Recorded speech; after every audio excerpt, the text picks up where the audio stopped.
విశ్వవిద్యాలయాలు కేంద్రం గుప్పిట్లోకి, ఇది చాలా కీలకమైనటువంటి అంశం మిత్రులారా. యూజీసీ ముసాయిదా అభ్యంతరం, ఈ విశ్వవిద్యాలయాలను కేంద్రం గుప్పిట్లోకి వెళ్తే రాష్ట్రం యొక్క హక్కులు హరించబడతాయి అనేది చాలా స్పష్టంగా మనం చెప్పొచ్చు. సో అదేవిధంగా రాష్ట్రాల హక్కులను హరించడమే కేంద్రానికి లేఖ రాయనున్నటువంటి ప్రభుత్వం వీసీల నియామకాల్లో పాత్రే ఉండదు, ప్రొఫెసర్ల నియామకాల్లో మార్పులు ముసాయిదాపై ముఖ్యమంత్రికి నివేదిక అంటూ చూస్తున్నాం. విశ్వవిద్యాలయాల్లో సంస్కరణల కోసం యూనివర్సిటీ గ్రాంట్స్ కమిషన్ రూపొందించినటువంటి ముసాయిదాను వ్యతిరేకించాలని రాష్ట్ర ప్రభుత్వం నిర్ణయించింది. ఈ ముసాయిదా అమల్లోకి వస్తే విశ్వవిద్యాలయాలు కేంద్రం గుప్పిట్లోకి వెళ్తాయని ఆందోళన చెందుతుంది. ఇది తీవ్ర అభ్యంతరకరంగా ఉందంటూ కేంద్రానికి లేఖ రాయనుంది.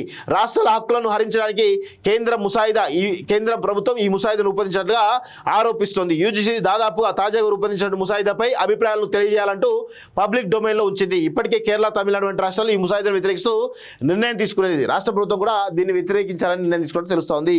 సో ప్రస్తుతం ఉన్నటువంటి విశ్వవిద్యాలయాలు ఏవైతున్నాయో అవి కేంద్ర పరిధిలోకి వెళ్తే ఇక్కడ స్టాఫ్ రిక్రూట్మెంట్లో కావచ్చు, ముఖ్యంగా వీసీల నియామకంలో కావచ్చు, ఇది రాష్ట్ర ప్రభుత్వాలు ఇచ్చేటువంటి గ్రాంట్ల విషయంలో కావచ్చు, మొత్తానికైతే రాష్ట్ర ప్రభుత్వాలకు కొంత ఇబ్బందికరంగా ఉండేటువంటి అవకాశం అయితే కనబడతా ఉంది. సో ఈ క్రమంలో మరి రాష్ట్ర ప్రభుత్వాలు ఏమేమి తీసుకోబోతున్నాయి, కేంద్ర ప్రభుత్వం ఆ ముసాయిదా బిల్ను మరి ఆమోదించే అవకాశం, ఇంప్లిమెంట్ చేసే అవకాశం ఉందా, లేదంటే ఏమైనా మార్పులు చేసే అవకాశం ఉందా అనేది తెలుస్తూ ఉంది. సో రాష్ట్ర ప్రభుత్వం కూడా వ్యతిరేకిస్తున్నగా చాలా స్పష్టంగా కనబడతా ఉంది.